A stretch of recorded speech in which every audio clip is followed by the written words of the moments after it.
नमस्ते छात्रों, मैं प्राध्यापक Revnath Kardile, SSPMS junior college Shivajinagar Pune. पिछले वीडियो में हम लोगों ने कक्षा 12वीं हिंदी व भारती किताब में से पद्य नंबर 5 आ वृंददास लिखित वृंद के दोहे, इस पद्य में पहले 5 दोहों का अध्ययन किया है। पिछली तासिका में हम लोगों ने देखा है कि माँ सरस्वती के ज्ञान भंडार की बात बड़ी अनूठी और अपूर्व है।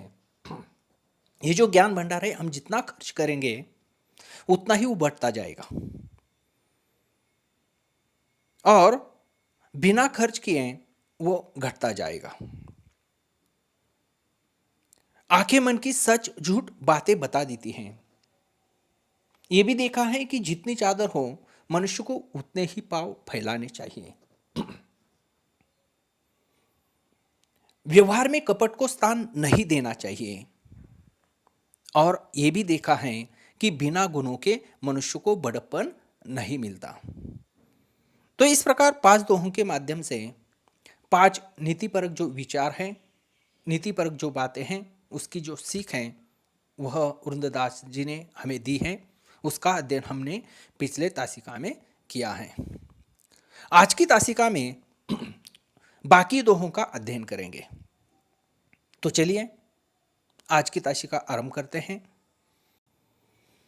कल की तासिका में हम लोगों ने 5 दोहों का अध्ययन किया है। तो चलिए छठा दोहा देखते हैं।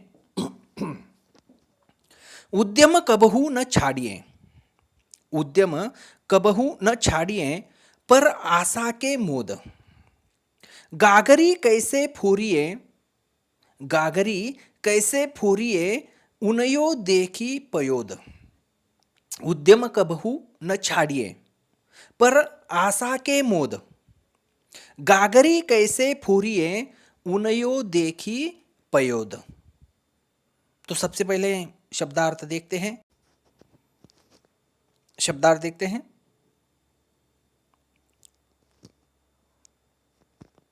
उद्यम, यहां पर जो उद्यम शब्द है, उद्यम शब्द का अर्थ है प्रयत्न, प्रयास।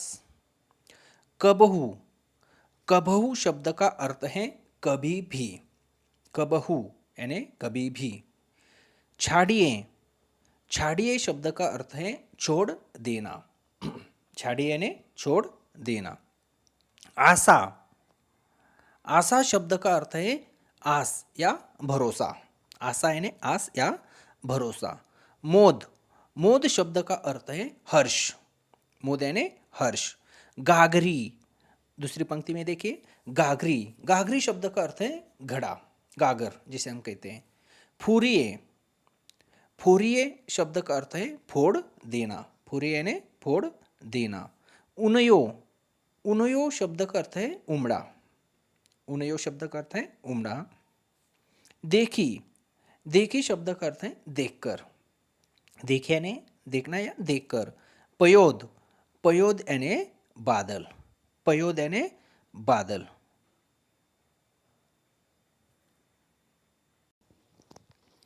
अब शब्दार्थ के बाद पद का भावार्थ देखते हैं। उद्यम कबहू न छाड़िए पर आशा के मोद। गागरी कैसे फूरिए उनयो देखी पयोद। कवि वृंद यहां पर कहते हैं कि बादलों को उमड़ा हुआ देखकर उनयो देखी पयोद, यानी बादलों को उमड़ा हुआ देखकर हमें अपने घड़े को नहीं फोड़ना चाहिए। हमें अपने घड़े, घड़ा यानी मिट्टी का बर्तन जिसे पानी भरने के लिए काम में लिया जाता है, बादलों को उमड़ा हुआ देखकर हमें अपने घड़े को नहीं फोड़ना चाहिए। गागरी कैसे फोड़िए यानी घड़ी को नहीं फोड़ना चाहिए। इसी प्रकार उद्यम कबहू न छाड़िए पर आशा के मोद, यानी दूसरे लोगों से कुछ प्राप्त हो जाएगा इस आशा में हमें अपने प्रयास कभी नहीं छोड़ने चाहिए। दूसरे लोगों से कुछ प्राप्त हो जाएगा इस आशा में हमें अपने प्रयास कभी नहीं छोड़ने चाहिए। उद्यम कबहू न छाड़िए, पर आशा के मोद। आशा शब्द का अर्थ मैंने आपको बताया कि भरोसा या आस। दूसरों के भरोसे, दूसरे लोगों से कुछ प्राप्त हो जाएगा, इस आशा में, इस आस में हमें उद्यम कबहू न छाड़िए, हमें अपने प्रयास कभी नहीं छोड़ने चाहिए।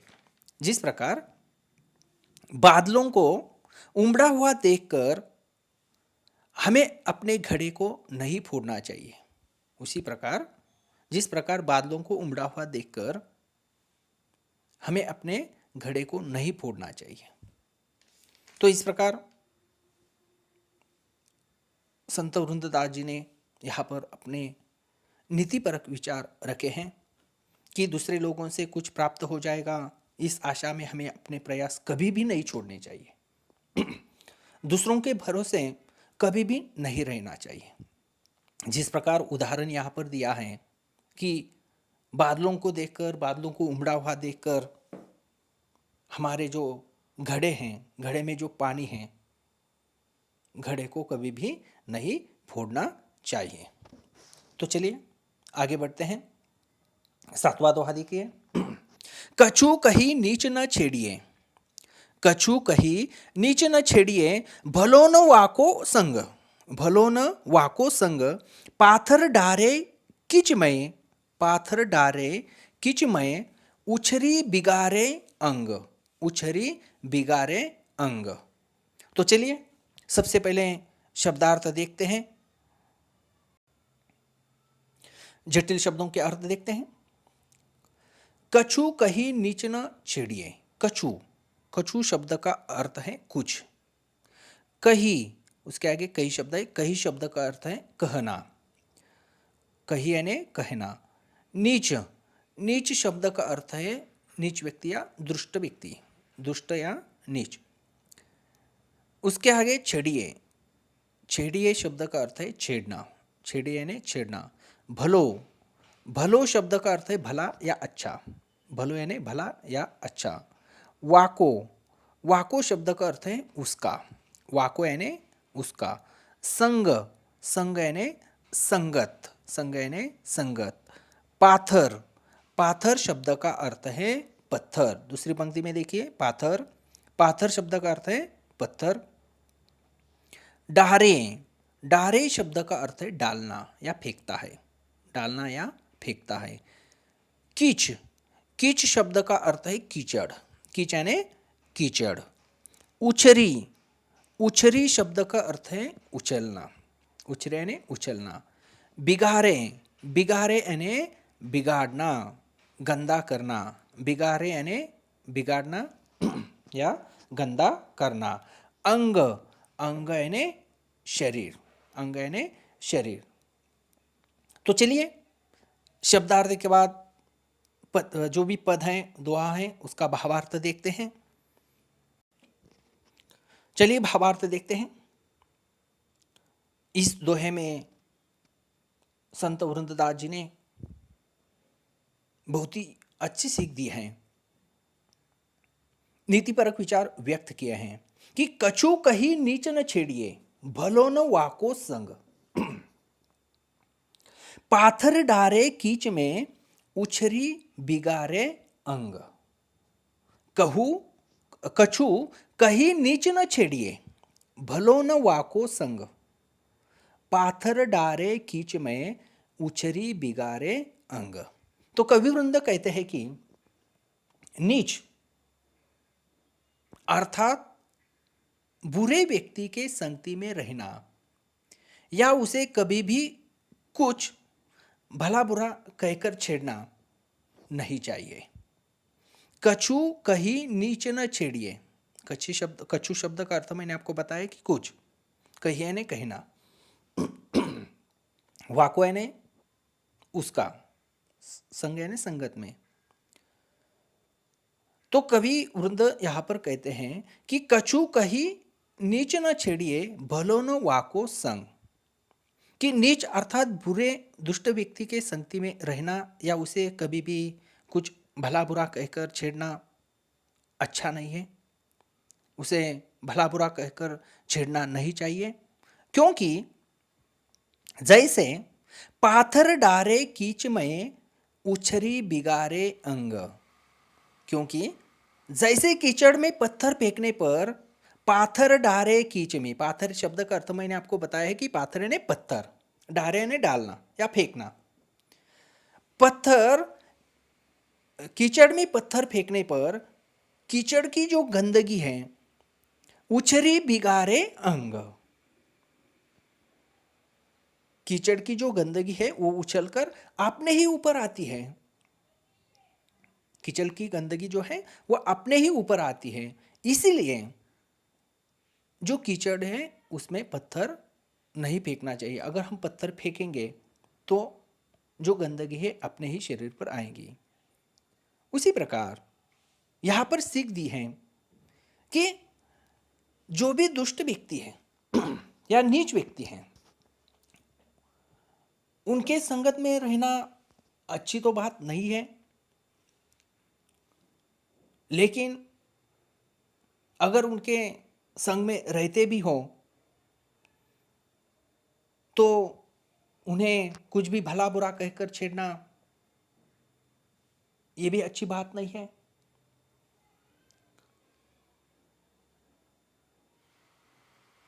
आदमी को कही गई बातों के बदले उसके द्वारा कहे गए अपशब्द हमें सुनने पड़ते हैं और उससे हमें परेशानी भी हो सकती है। इसलिए ऐसे जो दुष्ट लोग होते हैं उन्हें कभी भी भला बुरा कहकर नहीं छेड़ना चाहिए। तो चलिए आगे बढ़ते हैं।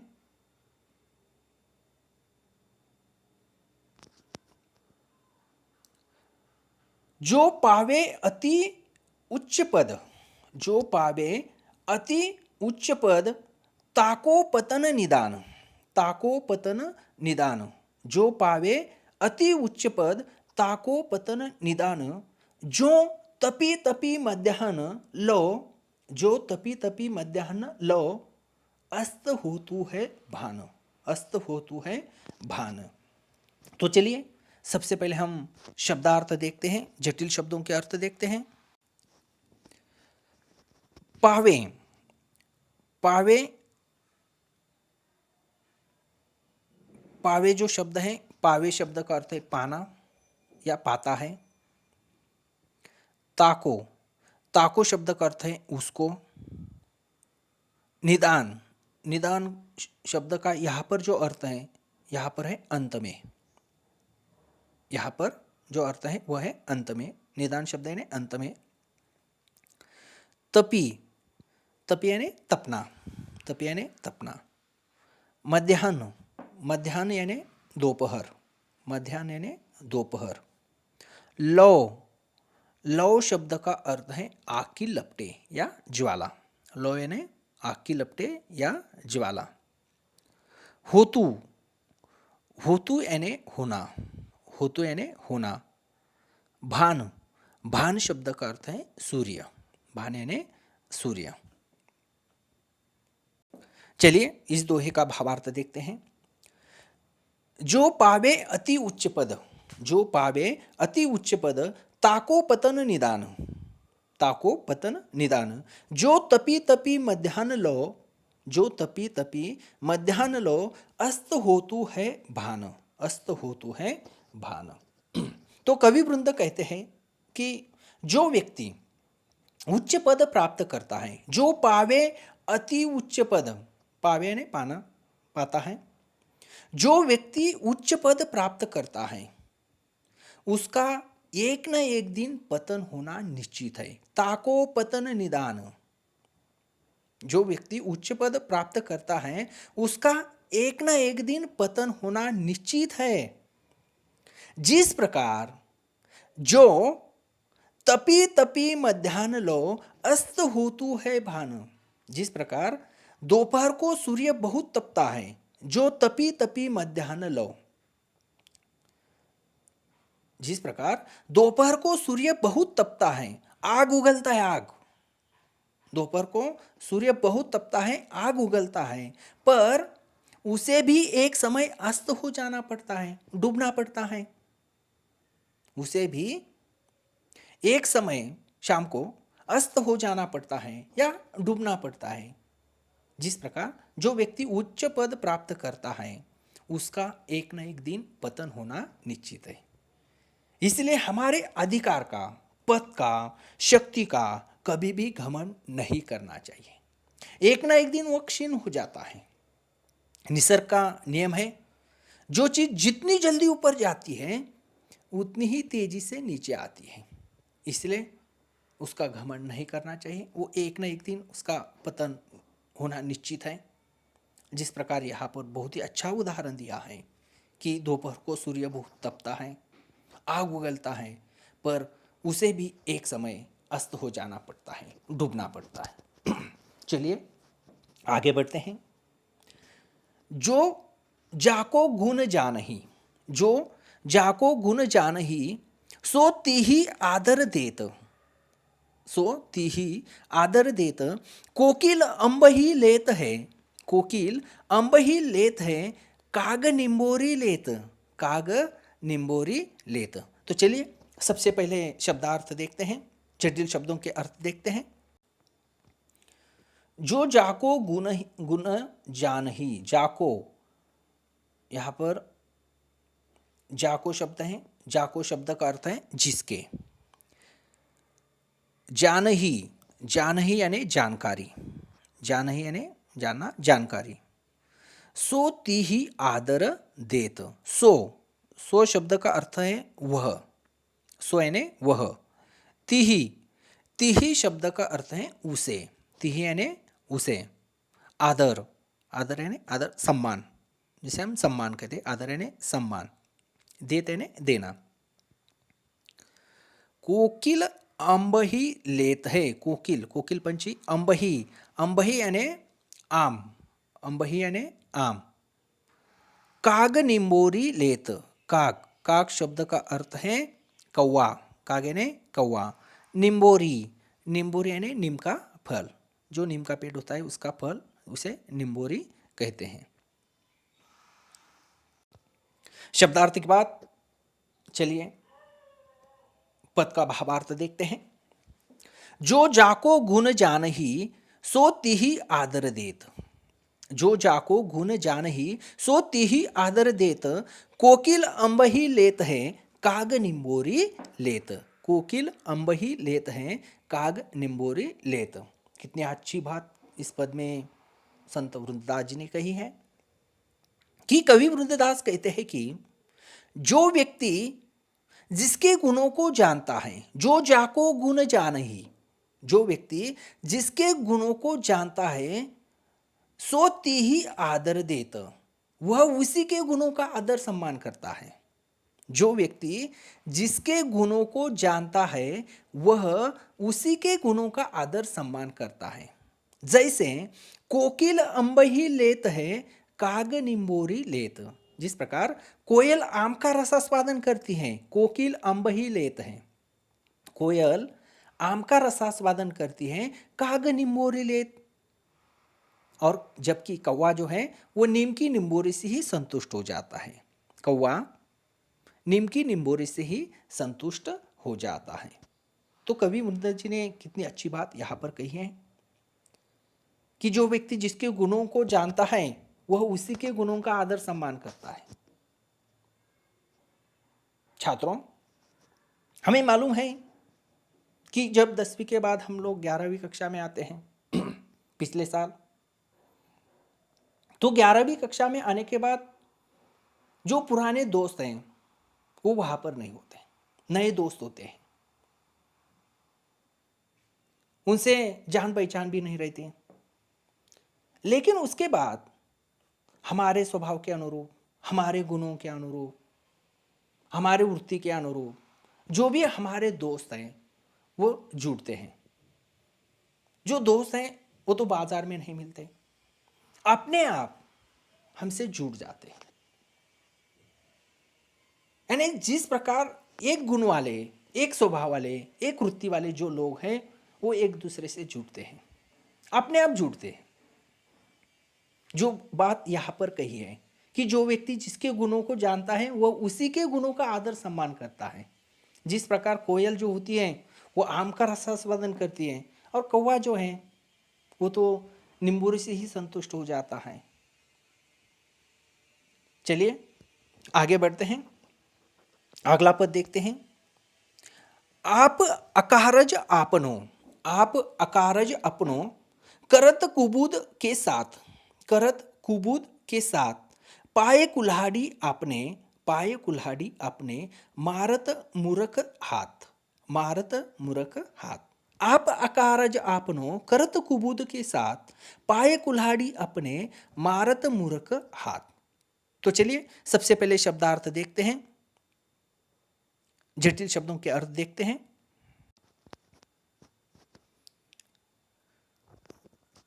अकारज, अकारज शब्द का अर्थ है हानिकारक, अकारज यानी हानिकारक। कुबूद, करत कुबूद, कुबूद शब्द का अर्थ है अविवेक, कुबूद यानी अविवेक। पाए कुल्हाड़ी अपने, मारत, मारत शब्द का अर्थ है मारना। मूर्ख, मूर्ख यानी मूर्ख, मूर्ख यानी मूर्ख। चलिए पद का भावार्थ देखते हैं कि आप अकारज आपनो, करत कुबूद के साथ, पाए कुल्हाड़ी आपने, मारत मूर्ख हाथ। तो कवि वृंददास जी यहां पर कहते हैं कि अविवेक के साथ किया गया कार्य, आप अकारज आपनो, करत कुबूद के साथ, अविवेक के साथ किया गया कार्य स्वयं के लिए हानिकारक होता है। अकारज शब्द का अर्थ मैंने बताया हानिकारक। अविवेक के साथ किया गया कार्य स्वयं के लिए हानिकारक होता है। दूसरों के लिए तो हानिकारक होता ही है, लेकिन खुद के लिए भी, स्वयं के लिए भी वह जो है वह हानिकारक होता है, अविवेक से किया हुआ कार्य। जैसे पाए कुल्हाड़ी अपने, मारत मूर्ख हाथ, पाए कुल्हाड़ी अपने, मारत मूर्ख, मूर्ख हाथ। जैसे ठीक उसी तरह कोई मूर्ख अविवेकता से अपने ही हाथ से, ठीक उसी तरह कोई मूर्ख अविवेकता से अपने ही हाथ से, अपने ही पैरों पर कुल्हाड़ी मार बैठता है, अपने ही हाथ से अपने ही पैरों पर कुल्हाड़ी मार बैठता है। कवि रुद्रदास जी यहां पर कहते हैं कि अविवेक के साथ किया गया कार्य जो होता है वो स्वयं के लिए हानिकारक होता है। ठीक उसी तरह कोई मूर्ख अविवेकता से अपने ही हाथ से, अपने ही पैरों पर कुल्हाड़ी मार बैठता है। चलिए आगे बढ़ते हैं, आखिरी पद देखते हैं, आखिरी दोहा देखते हैं। कुल कपुत जान्यो परे, कुल कपुत जान्यो परे, लखी शुभ लक्षण गात, लखी शुभ लक्षण गात, होनहार बीरवान के होत चिकने पात, होनहार बीरवान के होत चिकने पात। तो चलिए सबसे पहले जटिल शब्द देखते हैं, शब्दार्थ देखते हैं।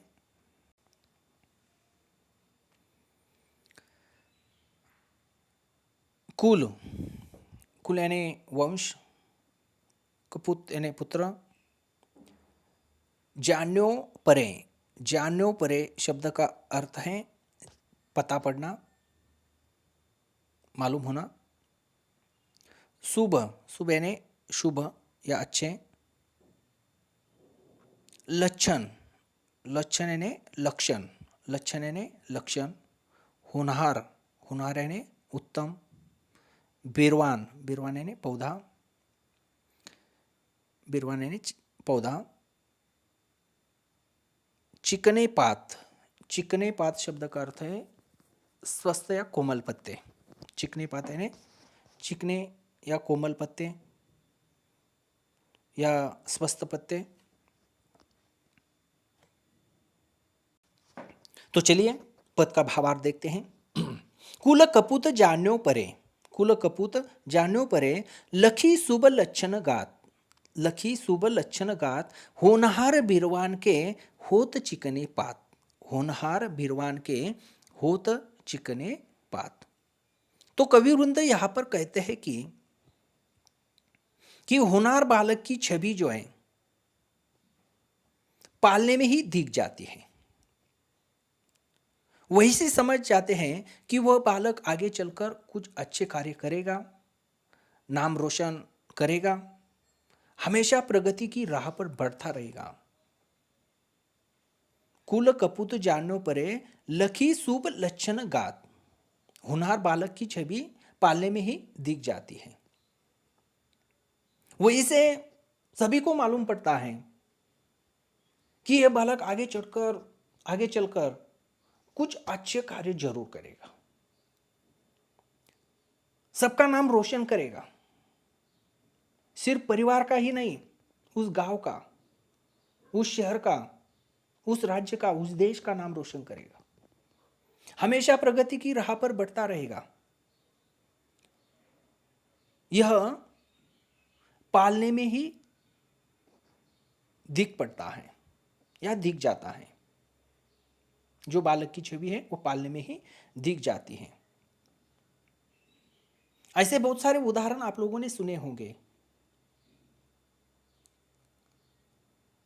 कि बचपन में ही उनके जो गुण हैं वो दिखाई देते थे, कर्तृत्व दिखाई देता था, आगे चलकर उनका नाम इतिहास के पन्नों पर आ गया। यहां पर उदाहरण दिया है कि होनहार बीरवान के होत चिकने पात। ठीक उसी प्रकार जो पौधा आगे चलकर बड़ा वृक्ष होने वाला होता है, छोटा होने पर भी उसके पत्तों में कुछ ना कुछ चिकनाई होती है। जो पौधा आगे चलकर बड़ा वृक्ष होने वाला होता है, छोटा होने पर उसके पत्तों में कुछ ना कुछ चिकनाई होती है।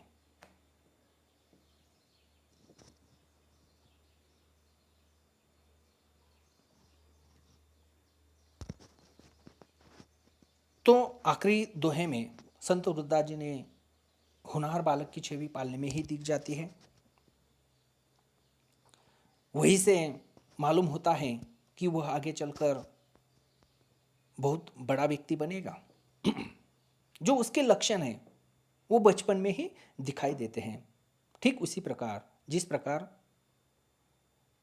जो पौधा है वो आगे चलकर बड़ा वृक्ष होने वाला होता है, छोटे होने पर भी उसके पत्तों में कुछ न कुछ चिकनाई होती है। तो आज की तासिका में हम लोगों ने बाकी जो 6 दोहे थे उनका अध्ययन किया है, उनका भावार्थ और जटिल शब्दों के अर्थ देखे हैं। आशा करता हूँ आप सभी को भावार्थ समझ में आ गया होगा। धन्यवाद।